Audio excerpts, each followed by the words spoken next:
கைது செய்வோம். இது காவல்துறையினருக்கு விடப்பட்ட சவால்.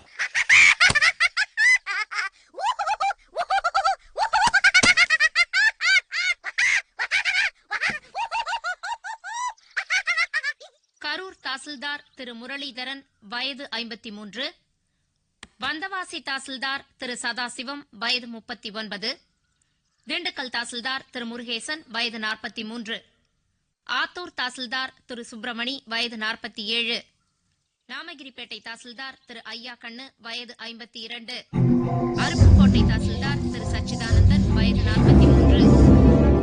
இந்த கடத்தல் சம்பவம் விடியற் காலை 1 மணி அளவில் ஒரே நேரத்தில் நடந்திருப்பதால் இவை அனைத்தும் ஏதாவது ஒரு தீவிரவாத இயக்கத்தின் நீண்டகால திட்டமாக இருக்கும் என்று போலீசார் கருதுகிறார்கள். விளம்பர இடைவேளைக்கு பிறகு